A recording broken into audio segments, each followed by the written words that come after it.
in a way, I've come to the lion's den, as it were, because this book is about artists who actually don't make the work that you're going to see.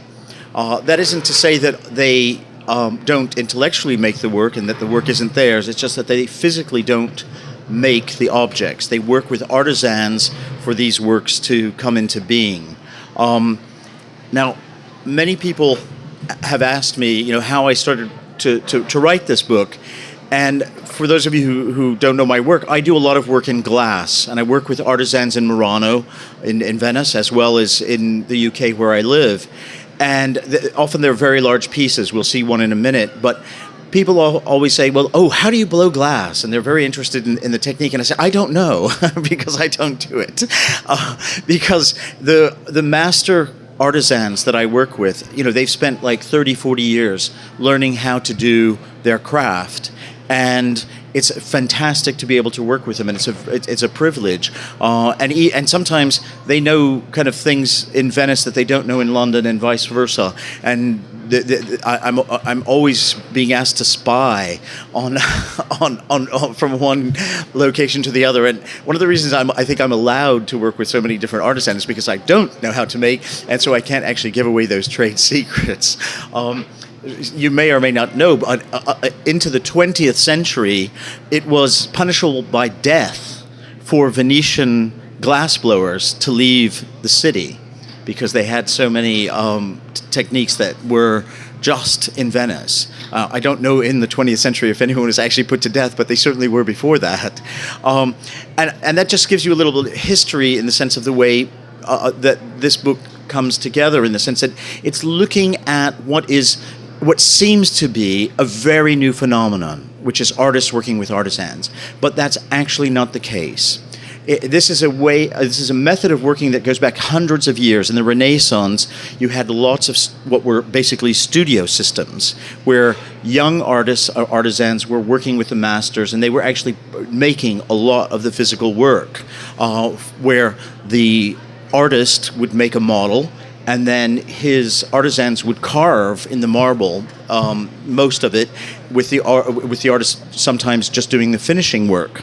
And one of the most interesting situations with that happened with Bernini. His assistant, Giuliano Finelli, carved most of his really important pieces. And Finelli was so annoyed that he wasn't getting what he thought was the right credit that he left the studio and he set up his own practice.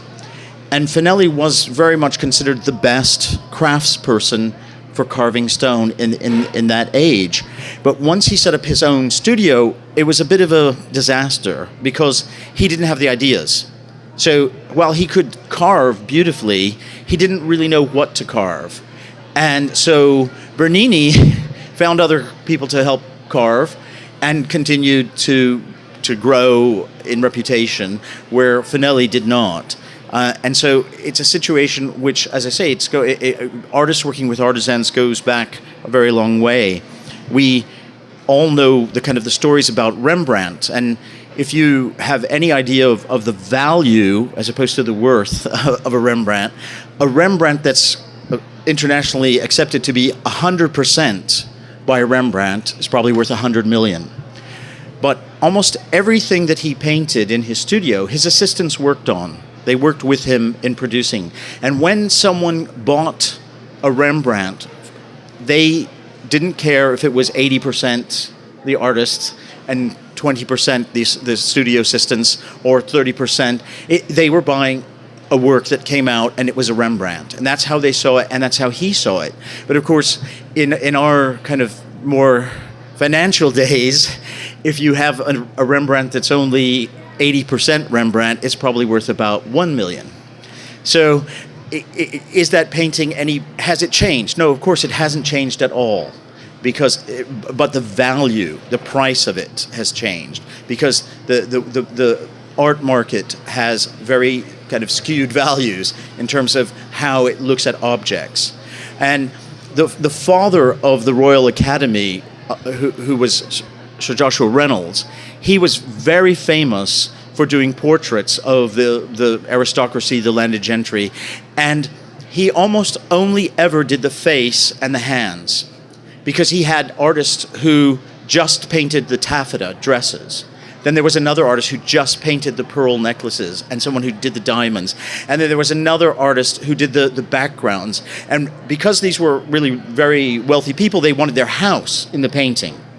Now, in those days, there were coaches, horse-drawn coaches, and very bad roads, and it would take, I think if you've seen Downton Abbey, you kind of know 100 years later that it still wasn't very good. But so it would have taken a very long time for him to have gone to those houses and paint that house in the background.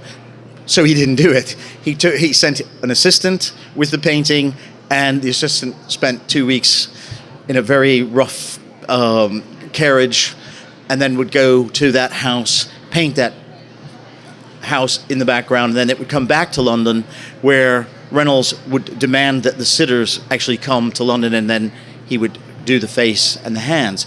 So when it came out of the studio, it was seen completely as a Reynolds.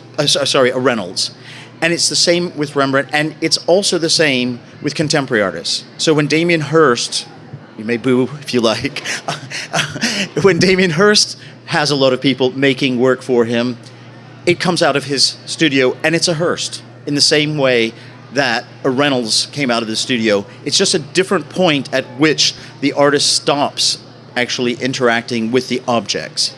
And I'm sure most of you know the work of Marcel Duchamp, and with the very famous piece Fountain in 1917, he created the first ready-made. And in doing so, he created a whole new body of artists who are making, as the last speaker was talking about, conceptual work. And work which the idea is at the foreground of the object. He said the art object doesn't need to be made, physically made, by the artist. In this case, he found a men's urinal. He turned it sideways and he signed it Armut and called it a fountain.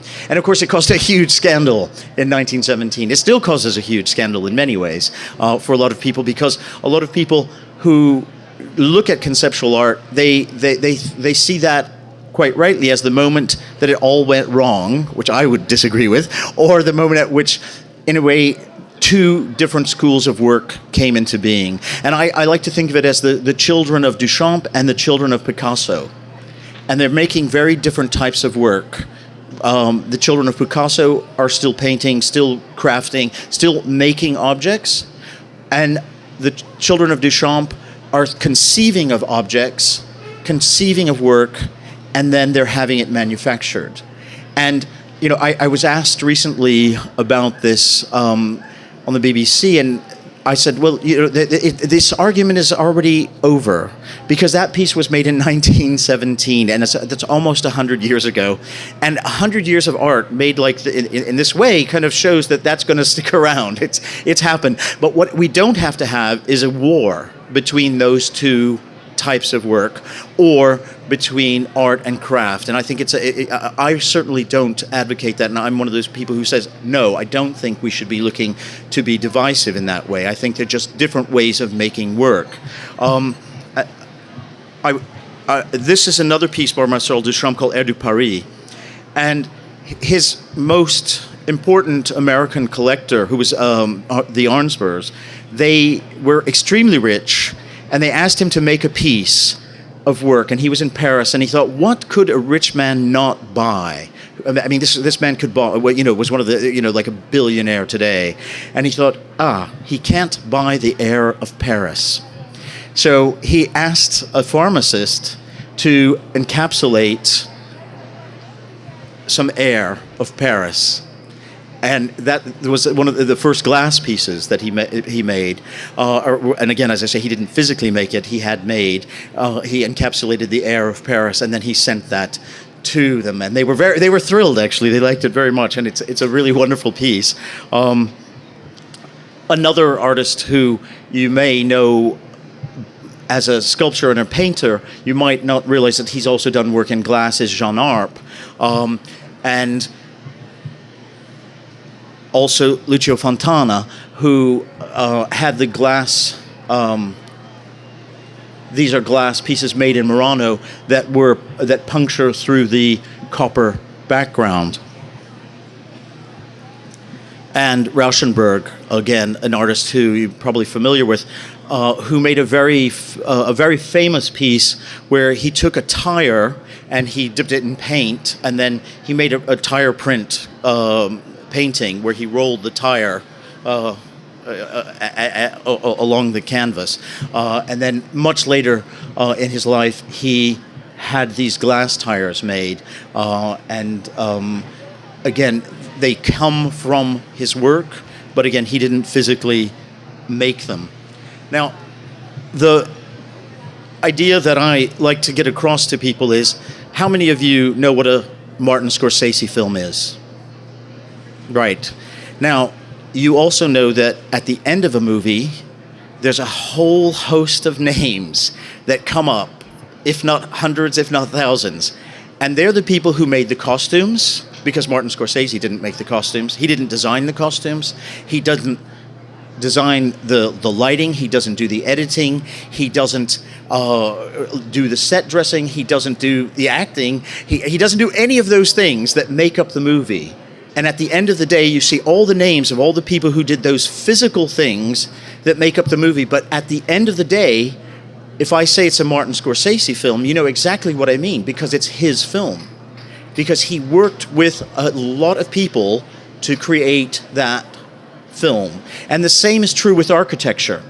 If you think about a building and you say it's by such and such architect, like Zaha Hadid, a very famous Persian architect, and she's very glamorous, and she wears Issey Miyake and wears these kind of very high-heeled pumps and all the time.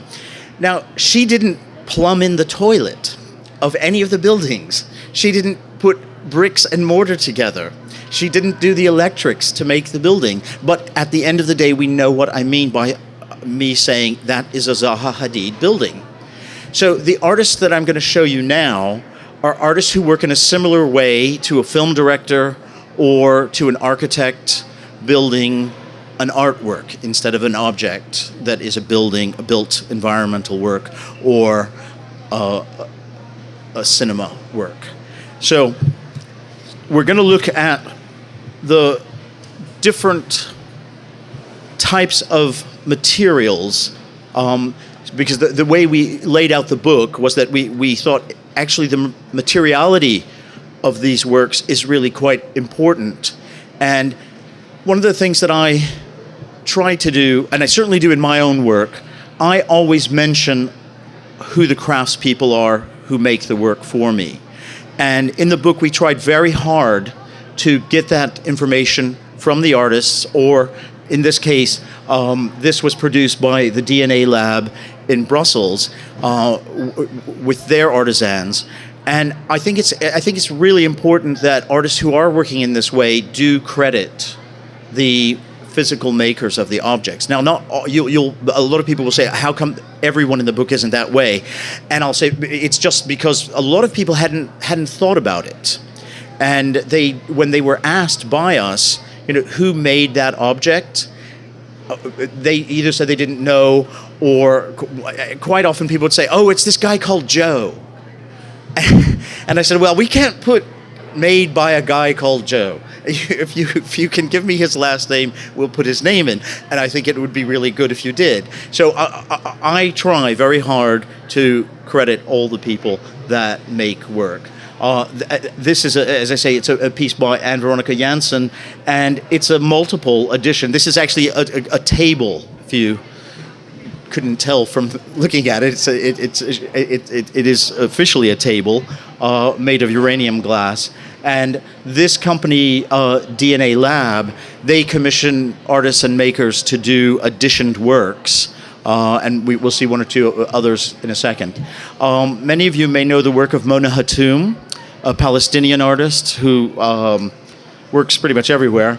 And this is a piece that she has made with lead crystal balls. And again, it has shown in many different places, so it looks different in every environment. And she works in a really interesting way. She works not only with glass, she works with metal, she works with all sorts of different materials. And there's another piece in the book, but I'm not going to show you it, but which she had. It's like a prayer rug, like a Muslim prayer rug, but it's made out of needles. And she had quite a few young students working to press these needles through this prayer rug, and I happened to come into her studio that day to get this, and I said, "Oh my God, how long can they press needles through this gigantic prayer rug?" And she said, "Oh, they can do about an hour before they faint." And I said, "Okay, well, I hope you're just joking about that." But no, but it was. I don't know that she was.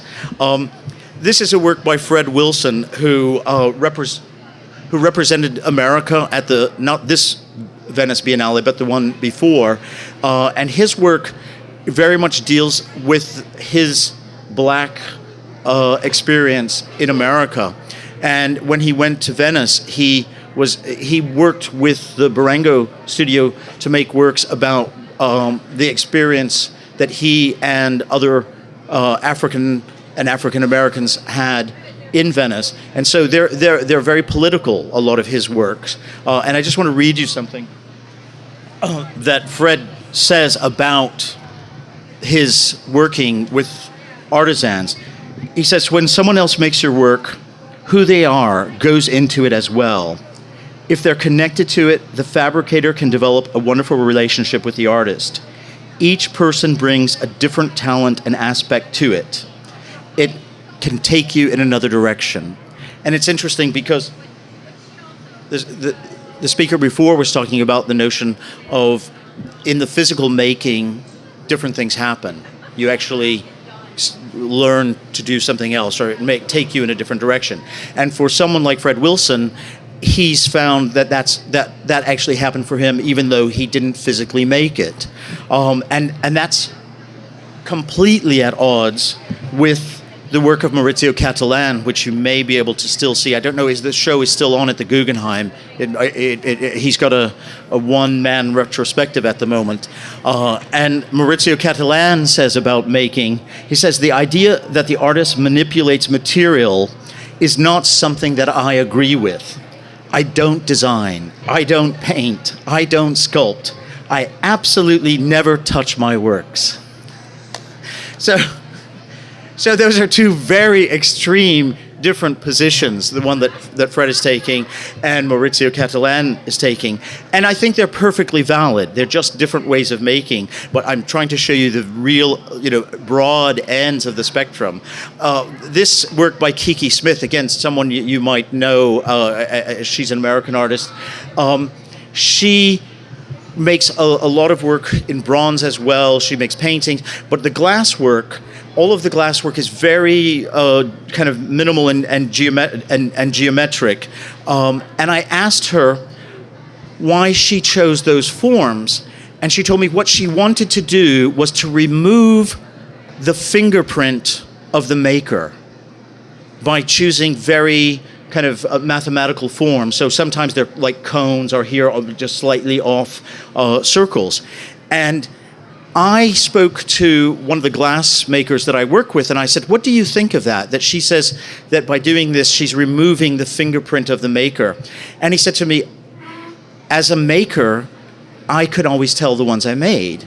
So if she's got 4 or 5 makers making these pieces, which she does, every single one of the makers could go, that one's mine, that one's mine, that one's mine, that one's mine, and that one's mine." Because you can't really remove the fingerprint. For her, it's enough. I mean, for her, it's removed enough. And I went back to her and I told her that, and she said, "Well, no, for me, that's enough. What I don't want is something like a Chihuly form, which is very recognizably his kind of form. I'm making works in glass, and I want them not even to be seen as Kiki Smith works. I want those forms to be very minimal in terms of the actual glass." So I think it's very interesting that artists don't always know what the makers are doing, And when they actually start to have those conversations, new things come out of that. And I very much liked, in the book, I interviewed a lot of artists and makers, and who are talking about that process, that interactive process of making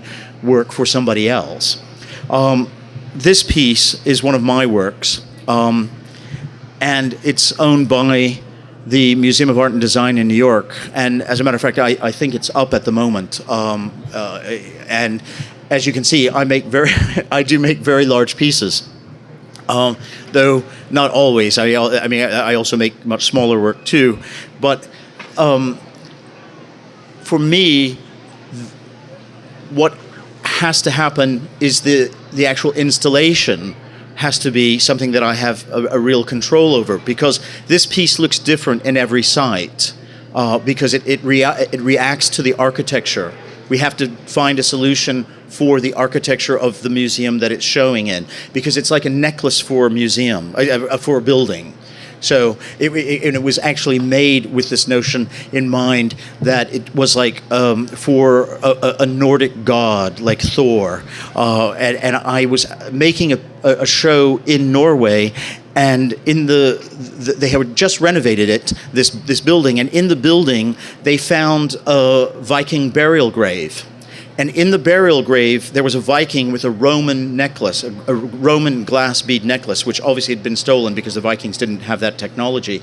And I thought, what a fantastic thing. And I thought, what would a Viking steal today? And so each of the beads is modeled on a historic bead. So there are some beads that are Egyptian beads, they're Sumerian beads, and I thought, what would a Viking steal today? They would steal Prada, they would steal Gucci. So I actually went to them and I said, I want to make these. There's a Prada bead there and there's a Gucci bead, and I actually went to them and I said, what are your colors? What are you working with as imagery?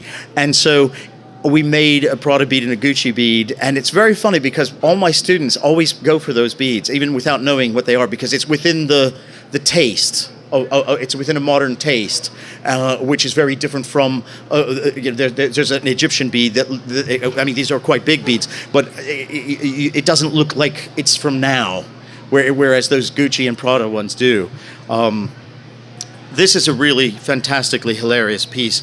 It's called Shitting Doves of Peace and Flying Rats. And this is actually at the Louvre.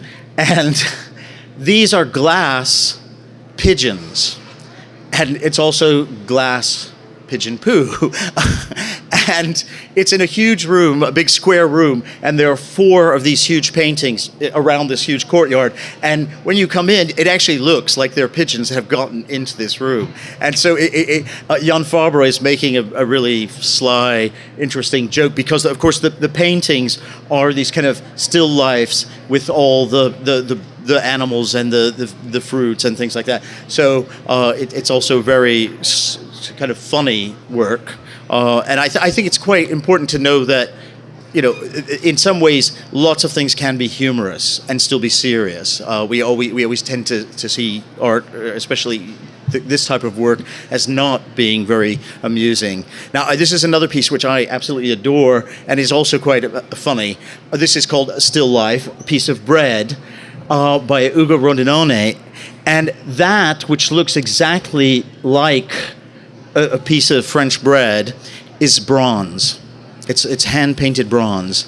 And he works with 3 or 4 different sets of artisans, because there's someone who does the casting, there's someone who does the polishing, and then there's another artist who just does the painting. And as you can see, I mean, they look absolutely real. They are really incredible. And as you see, they're an edition of 3. So again, there are multiple. And so it's obvious that this is not a handmade by the artist. It's like a print. There's an edition. Another artist who is kind of playing in the same way is Gavin Turk, and those are bronze trash bags. And you may have seen those. And they look real. I mean, they look very real. And there are many stories of cleaners trying to throw them out at museums. But I mean, they weigh a ton. I mean, they're really heavy. This is a piece by Richard Wilson called Stack Shack, and again, this was made for him by on a much bigger scale, almost like a movie prop. And the interesting thing about this piece was, again, where it was placed. It was commissioned for a really expensive multi-million pound housing development, where every kind of one-bedroom apartment is like $500,000 or something. And in the middle of it, he stuck these shanty shacks, which is going to stay there forever because he was commissioned to make this piece, because he wanted to remind them of people who were not able to live in the same luxury that they were. So the work can also be political, which I think is also very interesting.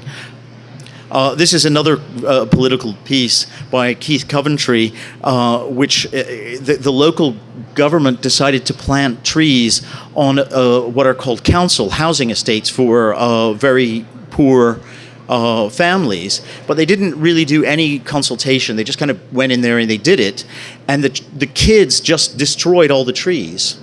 So he wanted to make a monument to these trees. So this one, Yorkshire Road E14, planted in 1998, destroyed 2000. So the tree was destroyed. So he bought the tree from the government and then had it cast in bronze as a monument to this kind of social interaction. Subhadra, you may have seen, he's one of the really most interesting Indian artists these days, and these objects are this Indian tiffinware, which is a traditional way of eating many different types of curries all together, and then he has them made into all sorts of different forms. Now, I wanted to show you this piece because I think this is a very interesting piece by Mark Newson called Julia Necklace, and it actually it took 2,000 sapphires and diamonds to make this piece, which is like a Mandelbrot set. And for those mathematicians out there, you'll know it's these kind of continuously and ongoing sequences. So the closer you look, the sequence is repeated over and over and over again, these kind of computer models. So he's done that, of course, with sapphires and diamonds and platinum. And this was made in Paris, and it was shown as an artwork at the Gagosian Gallery, and he makes other things like boats. I mean, he's foremost seen as a designer who has kind of transferred over from being a designer to an artist, an artisan. And so I think he's a very interesting person to include because he's straddling many different areas that we're kind of looking at. And this costs like £5 million, this necklace. And I'm going to show you another necklace which costs £33, which is about $50, which is another work of art which I think is just as fantastic. It's called Argos by Annika Jameson Cook. And Argos is a chain like Kmart, okay? And so they make necklaces at this store where you can have your name. So she asked them to make the name of the store as the necklace. And they really didn't understand. So when she came to pick up the necklace, it said Annika. And she said, oh no, that's completely wrong. That's not what I wrote down. I wanted to say Argos. And they were like, what? And so she explained to them that she was making this artwork, and they said, okay. And so she came back the second time, and it said Annika. Again. So it took her 3 times before they actually believed her that she wanted it to say Argos. That's like saying Kmart, like wearing this Kmart necklace that says Kmart. And so I think that as an artwork, it's a really nice and smart and clever piece, and it's a work obviously made by someone else other than the artist, and it's a similar kind of intellectual work like this, which costs £5 million. So it's never. I use this to show the example that it's not about money. It's about having the ideas, and you can have an idea and you can get something made for $50, and it can be a fantastic artwork. And I think that's very important because so much of the work we see and that we're seeing here is very expensive. all glass work is very expensive to make. All bronze is very expensive to make. Work carved in stone is very expensive. Now, I want to talk to you about Lillian Lynn, who's an American artist from the 60s. She was a very important one of the first women sculptors who was doing kinetic work. And I want to read you something that Lillian has said, which I think is very important. Lillian says, "You should never make anything somebody else can make. I only make things that nobody but me can make. In the 1960s, that got me into trouble because I was a woman. No one complained about Judd or Sarah getting things fabricated, did they?" And of course she has a point, because the other issue that is always going through the art and craft debate is that craft is generally seen as female, and that's historic as well. And Kant kind of put this notion into people's minds about 200 years ago, and it's sort of been a kind of a slow drip poison between what's seen as the art world and the craft world. And it's been very much a feminized kind of issue, because what he referred to as craft was the things that women made, like lace. Historically, women made lace. Women made objects that were domestic, and men made the sublime artworks.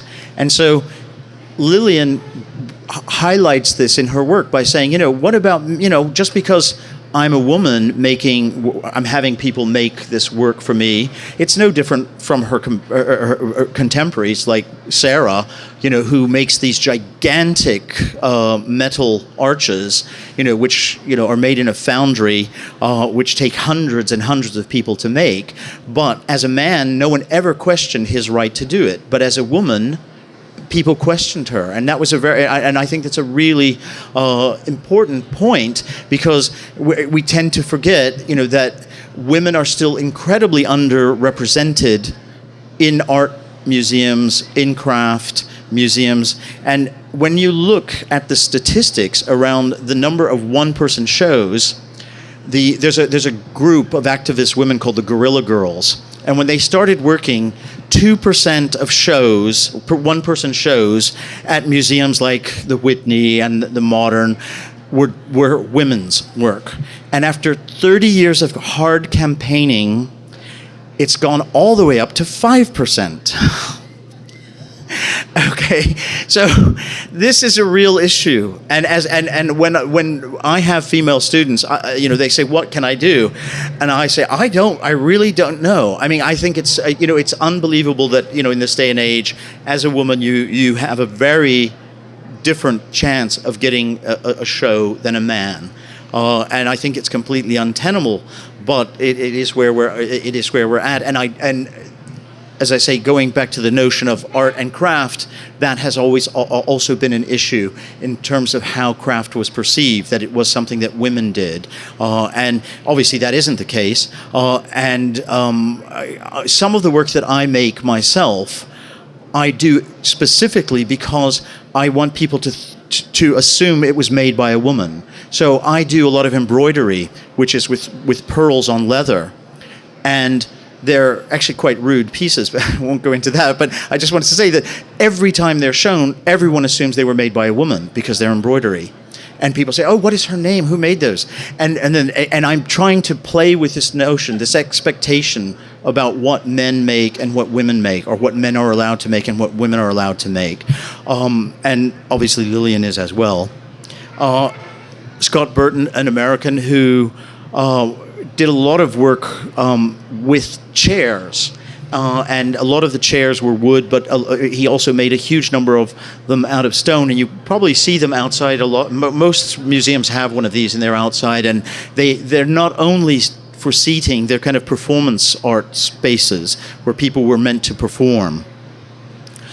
This is a work by Barry X. Ball, and it's a portrait of Matthew Barney, and Helen and I were talking just before about the new craftsmen who are called computer technicians, because this work was made with the use of a computer. And if you look closely, you can see the lines. Z, z, z, z, z. So basically, they had a computer-controlled cutter cutting out this onyx, this Mexican onyx. And it's highly decorative in the patterning. And it took apparently 3 years for this to be made. And the thing about onyx, it's very fragile and very brittle. So if you were carving, you couldn't physically carve this piece. No, not the best sculptor in the world, because of this detail, because the stone, you could carve it in a different stone, but you couldn't carve it in this onyx, which is why he used that onyx. Because the only way to carve this very intricate thing was to have a computer do it.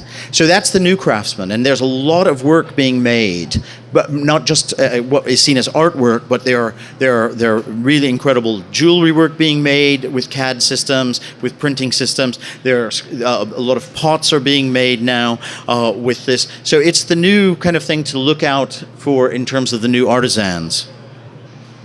I'm just going to skip through because I see we're running out of time. This is by a Korean artist, Do Ho-soo, and he, that arch which you see, there's one below the scrim, and then there's another one above it. So there are two. It's not a reflection. And that's made of fabric.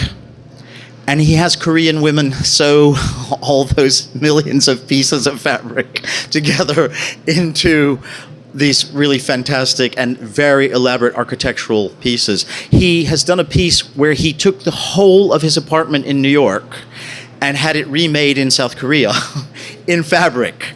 It's even got a toilet. I mean, the whole thing, I mean, it's absolutely spectacular to see. I mean, they're really quite amazing things. This is a piece by Andy Holden where he got a whole bunch of grandmothers to knit him these sections of this rock that he made, because when he was a child, he was in Egypt and he stole a rock from the pyramid, and he was as an adult, he felt so bad that he did a piece to take the rock back to Egypt, which he did, and then he wanted to make a memorial to it. So that is the actual rock on a very large scale, but it's knitted.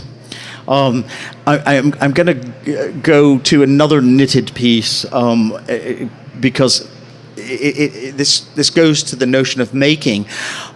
This piece, Imperial Size Blanket for the Developing Countries by Rebecca Scott, was made for a show at the Dreadnought Seamen's Hospital in Greenwich, in England, in London. And as you can see, every other square, there is an image. And actually, what those images are is flaccid penises. As you can see it on the right. And I said to her, Rebecca, where did you get those made? And she said, oh, they're piece workers in Scotland. And there are all these old Scottish grannies, and they all will, they'll knit you anything you want. And I said, well, what did you say? What did they say to you when you said, can you knit me some penises? And they said, that'll be 20 pounds a square. They didn't have any trouble with it. They just said that's how much it cost, and so she had them do it. And it's also a really fantastic piece. But I think it's an interesting thing because she, like me, thought they might have trouble conceptually, making that, and they were like, no problem, we'll do it. Just pay us. Yeah. So I thought that was a wonderful kind of example of that. This is a very interesting piece. Patrick Trayer is a Canadian artist, and he works with a car leather upholsterer to make these pieces. And as you can see, they do look like the car seats. That you would the way that they're all kind of upholstered, and they've got little leather buttons and all sorts of things. They're really fantastic when you actually see them. This is another piece by Lillian Lin, and again, I just want to show you, because of the new technologies, this piece was made for her at NASA. She was the first artist in residence at NASA, and this aerogel, these kind of cone shapes, they're made out of solid air. It's called aerogel, and they use it on the spaceships, on the satellites, to catch cosmic dust. because it's like solid air, and they kind of sweep it, they like trail it. The spacecraft, the satellites are trailing this stuff, and this cosmic dust gets stuck in the solid air. Then it gets taken into the satellite, comes back down, and that's how they get all this kind of this material from the early part of the universe. Now, each of those objects is like 50,000 pounds because $50,000 because the only people who can make them is NASA. Okay, so she has to work with someone who can make that, and the only people who can make that is NASA. And she was very lucky, having been the artist in residence there, that they were willing to make those for her for free. So that was and she's made some very beautiful works with them. Another thing that seems to have happened in the last few years is that artists have been working with taxidermists to make works. And in this piece, this full-sized horse actually has a heater in its stomach. So when you get close to it, it's hot. So it's warm. So it's as if it's a real live unicorn.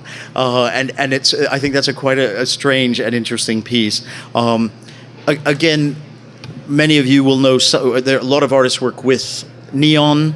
Again, that's always made in a kind of a pure manufactured kind of way. This piece by Mark Wallinger was made by the Mike Smith Studios in London, and Mike Smith made pretty much all the work that people know by Damien Hirst and what's called the YBAs, the Young British Artists. His studio is like Disney for artists, and they can make anything. And this is the TARDIS for those of you who know Doctor Who, and this TARDIS is actually solid mirror. And so it reflects the room, and it reflects people, and I've seen it myself, and it's really spectacular because you can't believe that this was made, and this is really like a movie prop or a movie object, and yet it works so well as an artwork. This is one of Maurizio Catalan's pieces called Hollywood, and one of the reasons I like this, and you probably will find this I hope you'll find this amusing, given the debt crisis in Europe at the moment and Italy just about to go bankrupt. He made this piece that says Hollywood, and it's the exact size of the Hollywood sign in Hollywood, but he made it at the rubbish dump in Palermo.